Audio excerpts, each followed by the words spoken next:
Hi అండి, welcome back to my channel honey జోష్ vlogs. ఈరోజు వీడియోలో మనము 7 శనివారాల వ్రతము ఎవరెవరు ఆచరించవచ్చు, ఏ ఏ రోజుల్లో ఆచరించవచ్చు, ఇంకా నియమాలు విధుల గురించి ఈ వీడియోలో మనం తెలుసుకుందాము. ముఖ్యంగా 7 శనివారాల వ్రతము ఏ ఏ రోజుల్లో ఆచరించవచ్చో తెలుసుకుందాము.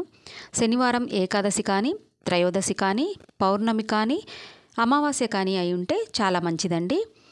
శనివారం రోజు మాస శివరాత్రి వచ్చిందనుకోండి, ఇంకా చాలా మంచిది. శనివారం పుష్యమి నక్షత్రం కానీ, అనురాధ నక్షత్రం కానీ, ఉత్తరాభద్ర నక్షత్రం కానీ ఉంటే ఇంకా చాలా మంచిదండి.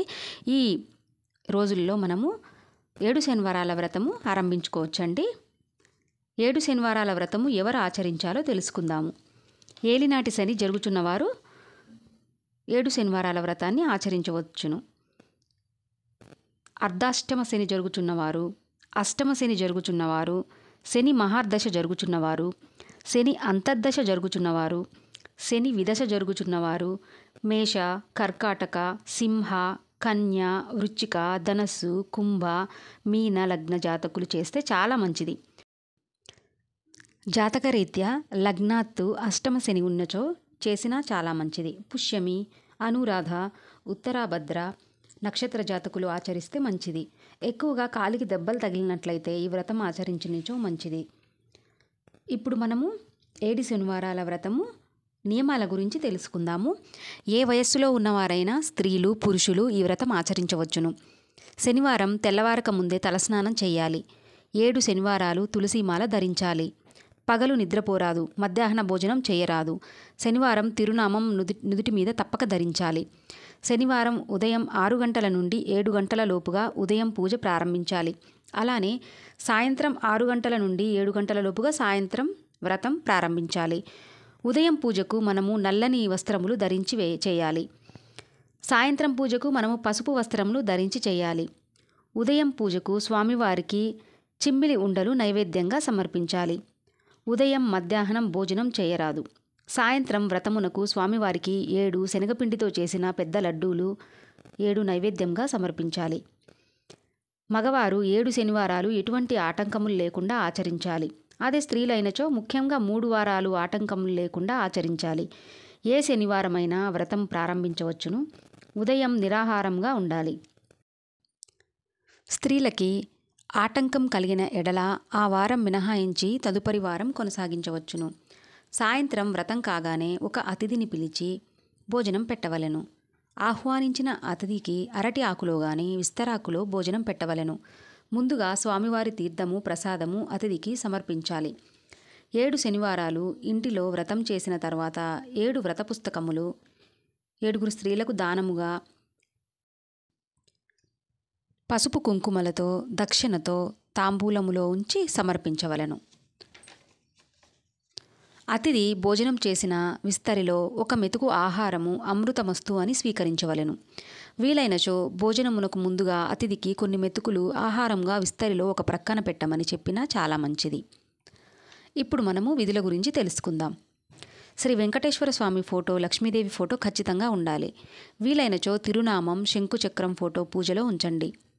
ఇంటిలో తూర్పు వైపున ఈశాన్య దిక్కున పీట వేసి పసుపు రాసి ముగ్గులు వేసి పసుపు రంగు కండువా పరిచి దానిమీద బియ్యం పోయవలెను. బియ్యం పైన రాగి చెంపును కానీ ఇత్తడి చెంబును కానీ ఉంచి టెంకాయను ఉంచి దానికి పసుపు రంగు రవికల గుడ్డను కిరీటంలా పెట్టాలి. కలశ స్థాపన చేయాలి. సాయంత్రం కలశమునకు అటువైపు ఇటువైపు 2 దీపారాధనలు 7 ఒత్తులతో చేయాలి. తదుపరి 7 అగరబత్తి కడ్డీలు వెలిగించి సాంబ్రాణి ధూపం వేయాలి. ఉదయం 7 రంగుల వత్తులతో చేసిన 7 దీపారాధనలు వెలిగించాలి. సాయంత్రం వండిన పదార్థములను 7 లడ్డూలను నైవేద్యంగా సమర్పించాలి. ఉదయం 7 అరటిపండ్లు 7 చిమ్మిలి ఉండలు నైవేద్యంగా సమర్పించాలి. సాయంత్రం 3 ఒత్తులు ఒక కుందులో, 4 ఒత్తులు ఒక కుందులో 2 జ్యోతులను వెలిగించాలి. అయినచో నల్లటి ఒత్తులలో పత్తికి కాటుక రాసినవి నువ్వుల నూనెతో దీపారాధన చేసిన మంచిది. కావున ఉదయం 2 దీపారాధనలు 7 నల్లటి ఒత్తులతో మరియు సాయంత్రం 7 దీపారాధనలు 7 రంగుల ఒత్తులు కలిపి ఒక ఒత్తిగా 7 దీపారాధనలు చేయాలి. 7 శనివారములు 7 అతిథులను 7 కొండలుగా భావించి భోజనానికి ఆహ్వానించవలెను. 7 కొండలు అనగా అంజనాద్రి, వృషాభాద్రి, శేషాద్రి, నారాయణాద్రి, గరుడాద్రి, నీలాద్రి, వెంకటాద్రి. ఇవి సప్తగిరులన్నమాట. మగవారు అయినచో 7 శనివారములు క్షౌరం చేయరాదు, గోళ్ళు తీయరాదు, తలపని చేయించరాదు. 7 శనివారములు అయినచో తిరుమల కానీ, చిన్న తిరుపతి క్షేత్రము కానీ, మీ దగ్గరలో ఉన్న ప్రముఖ వెంకటేశ్వర స్వామి దేవాలయంని కానీ దర్శించాలి. అలా దర్శించినప్పుడు 3 కత్తెరలు కానీ, తలనీలాలు పూర్తిగా సమర్పించినా చాలా మంచిది. స్వామివారి అనుగ్రహమునకు పాత్రులు కాగలరు. తలనీలాలు పూర్తిగా సమర్పించుటకు వీలు లేనివారు 3 కత్తెరలు తీసి ముడుపుగా కట్టి జాగ్రత్తగా దాచి తిరుపతి పుణ్యక్షేత్రము కానీ, చిన్న తిరుపతి కానీ దర్శించినప్పుడు హుండీలో వేయగలరు. వీలైనంత వరకు 7 శనివారములు వ్రతము పూర్తి అయిన పిదప తిరుమల కాలినడకన వెళ్ళి దర్శించగలరు. అవకాశం లేనివారు వాహనములో వెళ్ళగలరు. 7 వారములు వ్రతము అయిన పిదప నల్లటి పసుపు వస్త్రములు పేదలకు దానం చేయగలరు. ఇప్పుడు మనము శనివారము ఉదయం సాయంత్రం పూజ ఉంటుంది కదండి. ఉదయం పూజకు మనం ఎటువంటి విధులు చేయాలి, సాయంత్రం పూజకు ఎటువంటి విధులు చేయాలి అని తెలుసుకుందాము. ఇప్పుడు మనము ఉదయం చేయవలసిన విధుల గురించి తెలుసుకుందాము.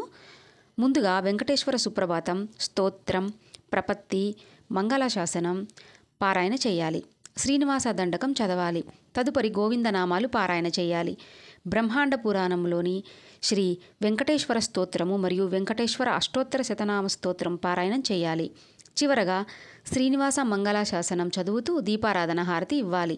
తదుపరి శని ధ్యాన శ్లోకము 19 మార్లు, శని స్తోత్రము ఒకసారి మరియు అత్యంత శక్తివంతమైన శని సప్తనామావళి 7 సార్లు పారాయణ చేయాలి. నల్లటి ద్రాక్ష, 7 చిమ్మిలి ఉండలు, కొబ్బరికాయ నైవేద్యంగా సమర్పించి కర్పూర హారతి ఇవ్వవలెను. ఉదయం పూట ఆహారం స్వీకరించరాదు. మొదటిగా 7 రంగుల ఒత్తులతో చేసిన 7 దీపారాధనలు నువ్వుల నూనెతో వెలిగించాలి. సాయంత్రం వ్రతమునకు చేయవలసిన విధులు: 2 దీపారాధనలు 7 నల్లటి ఒత్తులతో చేయాలి. ముందుగా ఆచమనం చేసి సంకల్పం చెప్పుకొని విశ్వక్షేణారాధన, షోడశోపచార పూజ, అదాంగ పూజ చేయవలెను. తరువాత వెంకటేశ్వర స్వామి అష్టోత్తరము, లక్ష్మీ అష్టోత్తరము, పద్మావతి అష్టోత్తరములు, పువ్వులు, అక్షింతలు, కుంకుమ సమర్పిస్తూ పారాయణ చేయాలి. చివరగా 7 చక్కెర లడ్డూలు మరియు 7 అరటి పండ్లు మరియు వండిన పదార్థములు నైవేద్యంగా సమర్పించాలి. కర్పూర హారతితో నీరాజనం ఇస్తూ మంత్రపుష్పం సమర్పించాలి. తరువాత వ్రతమునకు పిలిచిన అతిథికి భోజనం అరటి ఆకులో సమర్పించవలెను. ముందుగా అతిథిచే ఆచమనం చేయించవలెను. భోజనం అయిన పిదప వదిలివేసిన ఇస్తరాకులో 1 మెతుకు మీరు అమృతమస్తు అని స్వీకరించి అతిథికి చందన తాంబూలాలతో సత్కరించి పంపి స్వామివారి ప్రసాదంగా భోజనం స్వీకరించవలెను. ఇప్పుడు నేను మీకు క్లియర్గా చెప్తానండి. ఉదయం పూజ ఏంటి, సాయంత్రం పూజ ఏంటి. మనము అంటే మీకు ఉదయం పూజ ఒక పూజ ఉంటుంది, సాయంత్రం పూజ ఒక పూజ ఉంటుంది అని అర్థం కాకుండా ఉంటుంది కదా. అసలు ఉదయం ఏమేం చేయాలి, సాయంత్రం ఏమేం చేయాలని నేను మీకు ఇప్పుడు చెప్తానండి. మనం ఉదయాన్నే తలస్నానం చేసుకోవాలి. ఉదయము, సాయంత్రం మామూలు స్నానమైనా సరిపోతుంది. నల్లటి వస్త్రాలు ఉదయం ధరించాలండి. సాయంత్రం పూట అయితే పసుపు వస్త్రాలు ధరించాలి. ఉదయం 6 గంటల నుండి 7 గంటల లోపు మనకు పూజ సమాప్తం అయిపోవాలండి. సాయంత్రం కూడా అంతే, 6 నుండి 7 గంటల లోపు వ్రత సమాప్తి కావాలి. ఉదయము నైవేద్యంగా మనం చిమ్మిలి ఉండలు, నల్లటి ద్రాక్ష పెడతామండి. సాయంత్రం పూట దేవుడికి లడ్డూలు, మనం వండిన పదార్థాలు, కొబ్బరికాయ అన్ని నైవేద్యంగా పెడతాం. ఉదయం కూడా కొబ్బరికాయ కొట్టాలండి. మధ్యాహ్నం భోజనం చేయమండి మనము. మీరు పూజ చేసేటప్పుడు నువ్వుల నూనె వాడుకోవాలి, ఉదయమైనా సాయంత్రమైనా. ఉదయం మనం ఏ మంత్రాలు చదువుకోవాలి ఇప్పుడు నేను చెప్తానండి మీకు. వెంకటేశ్వర సుప్రభాతము, శ్రీనివాస దండకము, గోవిందనామాలు, వెంకటేశ్వర స్తోత్రము, వెంకటేశ్వర అష్టోత్తర శతనామ స్తోత్రము మరియు శని ధ్యాన శ్లోకము, శని స్తోత్రము, శని సప్తనామావళి పారాయణ చేయాలి. ఉదయం మనం కంపల్సరీ శనిదేవుడి పారాయణం చేయాలండి వెంకటేశ్వర స్వామితో పాటు.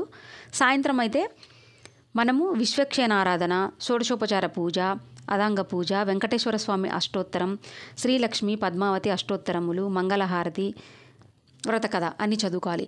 ఉదయం అయితే మనం ఓన్లీ ఇవే చదువుకుంటామండి. సుప్రభాతము, దండకము, అన్ని స్తోత్రాలు ఇటువంటివన్నీ చదువుకుంటాం. సాయంత్రం అయితే మనము వ్రత విధానంతో పూజ చేసేసుకుంటాము. ఇంకా ధూపదీప నైవేద్యాలు సమర్పించుకోవాలండి స్వామివారికి. మీరు ఎట్టి పరిస్థితుల్లో ఉదయం వండిన పదార్థాలు సాయంత్రం తినకూడదండి. ఉదయమే కలశ స్థాపన చేసుకోవాలి, సాయంత్రము పూజా విధానంతో పూజ చేసుకోవాలి. మనం అన్ని వ్రతాలలో ఏ వ్రతం చేసుకుంటే ఆ దేవుడికి సంబంధించిన అష్టోత్తరం మాత్రమే చదువుతామండి. ఇందులో మాత్రము వెంకటేశ్వర స్వామి 7 శనివారాల వ్రతంలో కంపల్సరీ లక్ష్మీదేవి అష్టోత్తర శతనామావళి చదవాలి, వెంకటేశ్వర అష్టోత్తర శతనామావళి చదవాలి, ఇంకా పద్మావతి అష్టోత్తర శతనామావళి చదవాలండి. ఈ అష్టోత్తర శతనామావళి అన్నీ చదవాలి మనం కంపల్సరీ. ఇంకా ఇందులో వ్రతకథ కూడా పారాయణ చేయాలండి. ఉదయము 7 ప్రమిదల్లో 7 రంగుల ఒత్తులు కలిపి 7 దీపారాధనలు చేయాలి. సాయంత్రం అయితే 2 ప్రమిదల్లో 7 నల్లటి ఒత్తులతో దీపారాధన చేయాలి.